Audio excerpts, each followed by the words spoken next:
आज की रात भी 24 साल पहले की रात जैसी ही निर्दयी लग रही थी।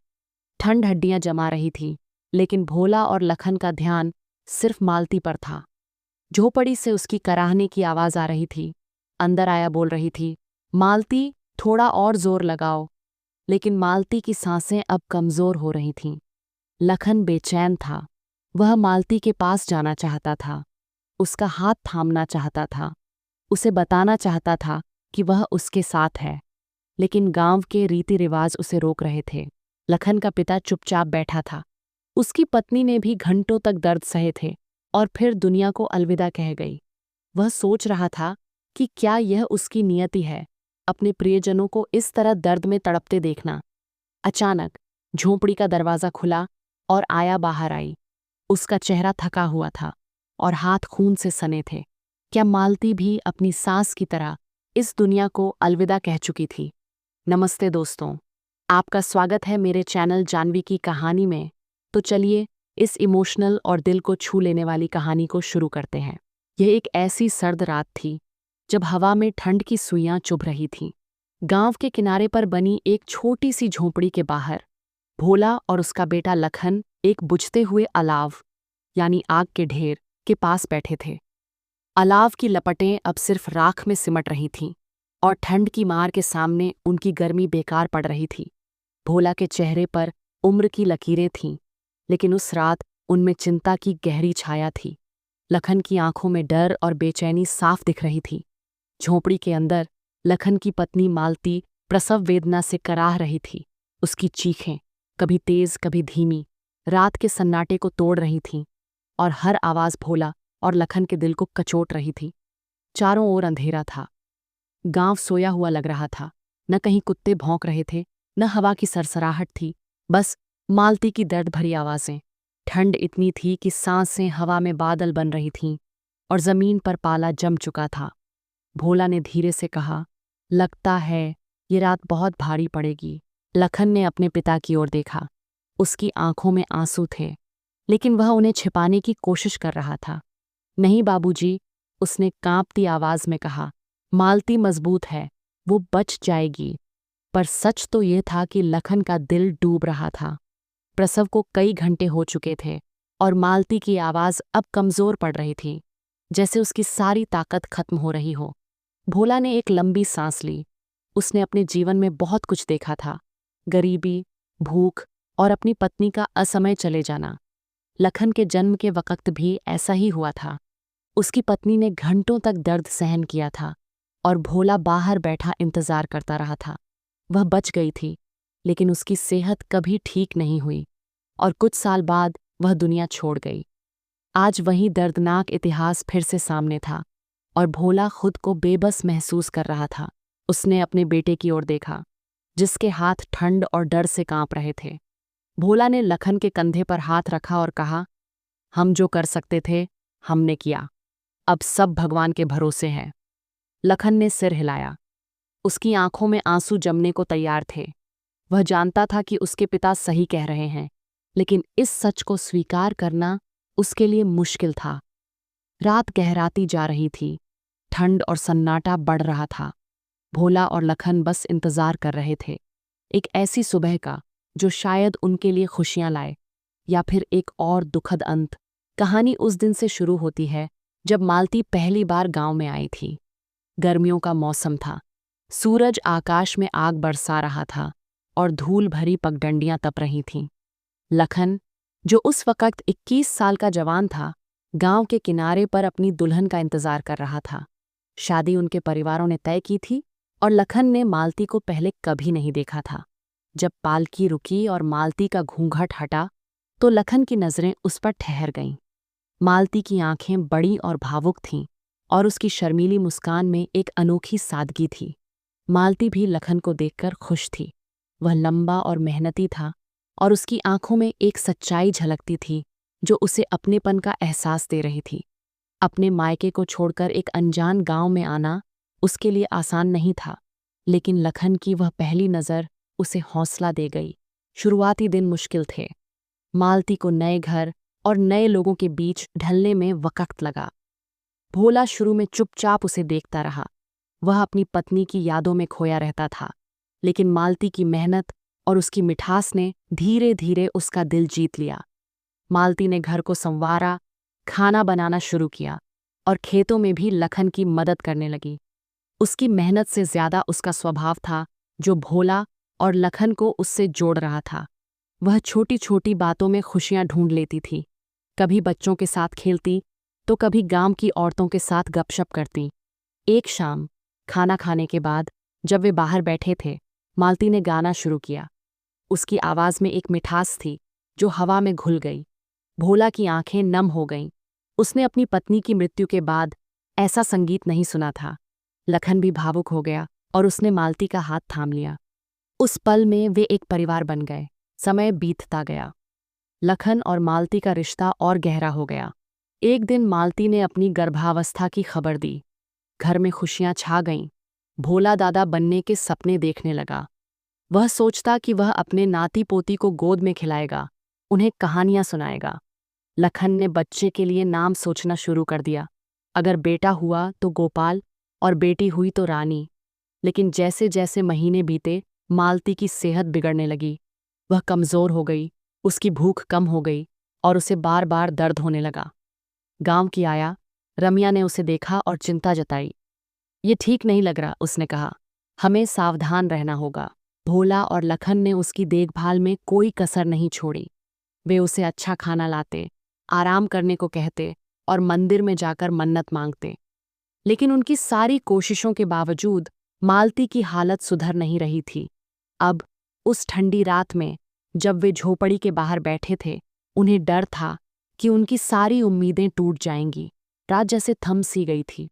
ठंड हड्डियां जमा रही थी, लेकिन भोला और लखन का ध्यान सिर्फ मालती पर था। झोपड़ी से उसकी कराहने की आवाज आती और बीच बीच में रमिया की आवाज, जो उसे हिम्मत दे रही थी। मालती, थोड़ा और जोर लगाओ, वह कहती। लेकिन मालती की सांसें अब कमजोर हो रही थीं। लखन बेचैन था। वह बार बार उठता, कुछ कदम चलता, फिर बैठ जाता। वह मालती के पास जाना चाहता था, उसका हाथ थामना चाहता था, उसे बताना चाहता था कि वह उसके साथ है। लेकिन गांव के रिवाज उसे रोक रहे थे। वह अपने पिता की ओर देखता, जैसे कोई रास्ता ढूंढ रहा हो। भोला चुपचाप बैठा था। उसकी आंखें बंद थीं और दिमाग में पुरानी यादें तैर रही थीं। वह उस रात को याद कर रहा था जब लखन पैदा हुआ था। उसकी पत्नी ने भी घंटों तक दर्द सहे थे और वह बाहर बैठा हाथ जोड़े प्रार्थना करता रहा था। वह सोचता था कि क्या यह उसकी नियति है, अपने प्रियजनों को इस तरह दर्द में तड़पते देखना। अचानक झोपड़ी का दरवाज़ा खुला और रमिया बाहर आई। उसका चेहरा थका हुआ था और हाथ खून से सने थे। पानी गरम करो, उसने जल्दी से कहा, और साफ कपड़े लाओ, जल्दी। लखन तुरंत कुएं की ओर दौड़ा और भोला ने अंदर से कपड़े निकाले।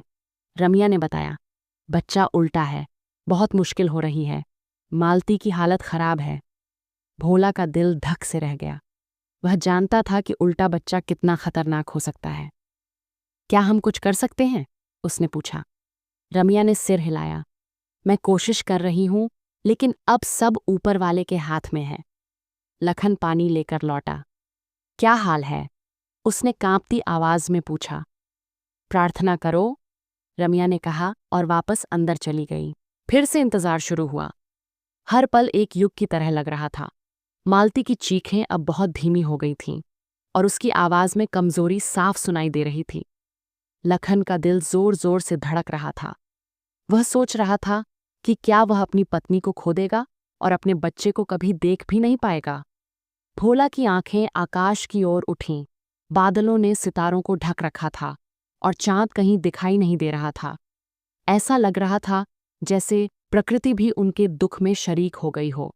कई घंटों बाद जब सुबह की पहली किरण क्षितिज पर दिखाई दी, एक बदलाव आया। झोपड़ी से एक बच्चे के रोने की आवाज आई, तेज, स्पष्ट और जीवन से भरी। लखन का चेहरा खुशी से चमक उठा, लेकिन वह खुशी पल भर की थी। बच्चे के रोने के बाद एक गहरी खामोशी छा गई। फिर रमिया की आवाज आई, आ जाओ।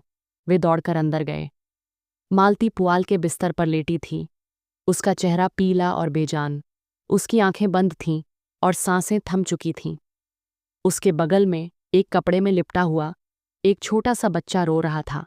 रम्या ने आंसुओं से भरी आंखों से कहा, मैंने बहुत कोशिश की, लेकिन वह बहुत कमज़ोर थी। बच्चा बच गया, पर लखन मालती के पास घुटनों के बल बैठ गया। उसने उसका ठंडा हाथ थामा और फूट फूट कर रोने लगा। मालती, मेरे लिए उठो, मुझे छोड़कर मत जाओ। वह चीख रहा था, लेकिन मालती अब उसकी पुकार नहीं सुन सकती थी। भोला दरवाजे पर खड़ा था। उसका दिल टूट चुका था। उसने अपनी पत्नी को खोया था और अब अपनी बहू को। यह दर्द असहनीय था, लेकिन बच्चे का रोना उसे वापस हकीकत में ले आया। उसने बच्चे को गोद में उठाया और उसे सीने से लगा लिया। तेरी माँ बहुत बहादुर थी, उसने फुसफुसाते हुए कहा। हम तुझे उसके बारे में सब कुछ बताएंगे। लखन ने अपने पिता की ओर देखा। उसकी आंखें लाल थीं। मैं इसे अकेला कैसे पालूंगा बाबूजी? भोला ने उसके कंधे पर हाथ रखा। तुम अकेले नहीं हो बेटा, मैं हूं ना, हम मिलकर इसे पालेंगे। मालती की याद में उस ठंडी रात में दुख और नई जिंदगी एक साथ आए थे। सुबह होते ही गांव में मालती की मृत्यु की खबर फैल गई। लोग झोपड़ी के बाहर जमा होने लगे। कोई सहानुभूति के शब्द कह रहा था, तो कोई चुपचाप सिर झुकाए खड़ा था। लेकिन भोला और लखन के लिए ये सारी बातें बेमानी थीं। उनका संसार उजड़ चुका था और कोई भी शब्द उस खालीपन को भर नहीं सकता था। उसी दिन मालती का अंतिम संस्कार हुआ। गांव के लोग इकट्ठा हुए। लखन ने अपनी पत्नी को चिता पर रखा और विदाई दी। उसकी आंखों में आंसू नहीं थे। शायद वह इतना रो चुका था कि अब कुछ बाकी नहीं बचा था। भोला अपने पोते को गोद में लिए खड़ा रहा। उसका चेहरा दुख से भारी था। शाम को जब सब चले गए, भोला और लखन अकेले रह गए। बच्चा, जिसका नाम उन्होंने गोपाल रखा, शांत था। वह अपनी माँ के जाने के दुख से अनजान था। लखन ने अपने पिता की ओर देखा। बाबूजी, अब क्या होगा? मालती के बिना यह घर सूना हो गया। भोला ने गहरी सांस ली। जीवन ऐसे ही चलता है बेटा। हमें दुख होता है, लेकिन हमें जीना पड़ता है। मालती अब हमारे साथ नहीं है, लेकिन उसका प्यार और उसकी यादें हमारे साथ हैं। हमें गोपाल के लिए जीना होगा। लखन ने सिर हिलाया, लेकिन उसका मन अभी भी भारी था। उस रात जब गोपाल सो गया, भोला और लखन बाहर बैठे।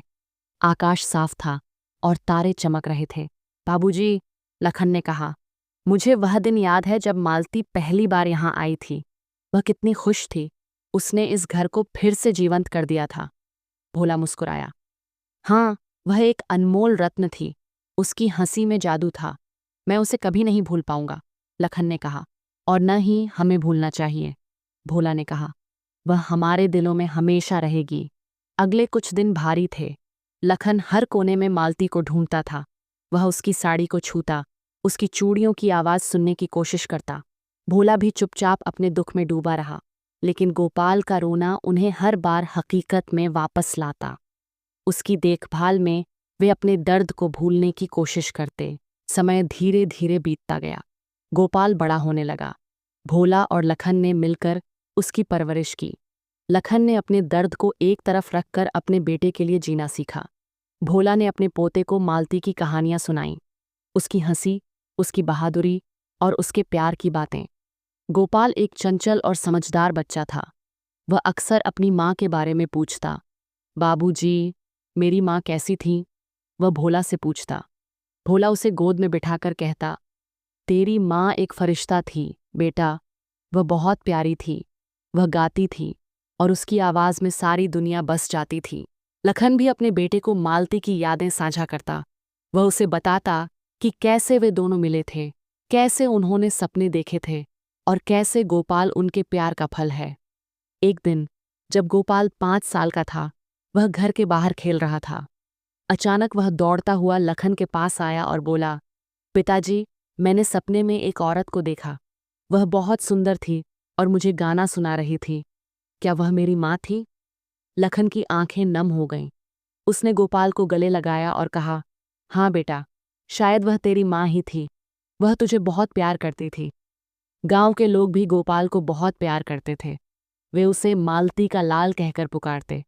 उसमें अपनी माँ की छवि देखते। जैसे जैसे गोपाल बड़ा हुआ, वह अपनी माँ की तरह दयालु और मेहनती बन गया। उसने अपने पिता और दादा से जीवन के सबक सीखे। वह जानता था कि उसकी माँ उसे ऊपर से देख रही होगी। एक दिन जब गोपाल 12 साल का था, उसने अपने पिता से पूछा, पिताजी, क्या माँ मुझे देख सकती है? लखन ने मुस्कुराकर कहा, हाँ बेटा, वह हमेशा हमारे साथ है, हमारे दिलों में, हमारी यादों में। गोपाल ने सिर हिलाया। उसकी आंखों में एक चमक थी। वह जानता था कि उसकी माँ की विरासत उसके साथ है और वह उसे गर्व से आगे ले जाएगा। वर्षों बीत गए। भोला अब बूढ़ा हो चला था।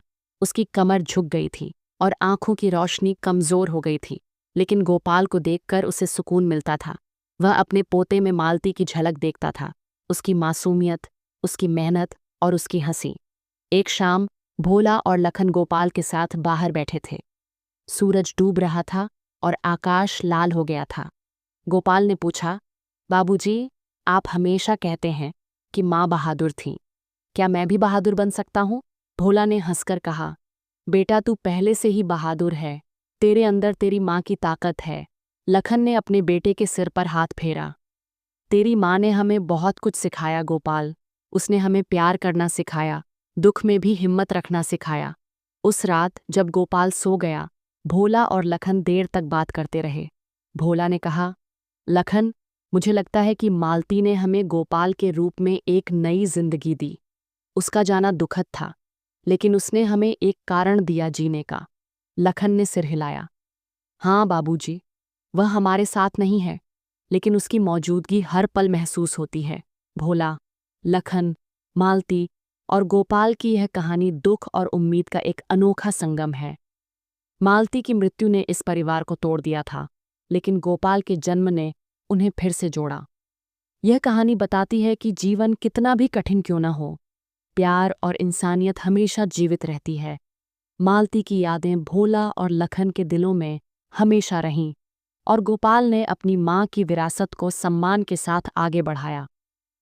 ये कहानी हमें सिखाती है कि प्यार कभी नहीं मरता, वह हमेशा हमारे साथ रहता है, चाहे वह शारीरिक रूप में हो या यादों में। दोस्तों, आपको ये कहानी कैसी लगी? क्या आपको लगता है? आप अपनी राय कमेंट में ज़रूर बताएं। यह वीडियो केवल मनोरंजन और शिक्षा के उद्देश्य के लिए बनाई गई है। मेरा मकसद किसी भी तरह की अनुचित बात या अश्लील भावना को बढ़ावा देना नहीं है। धन्यवाद।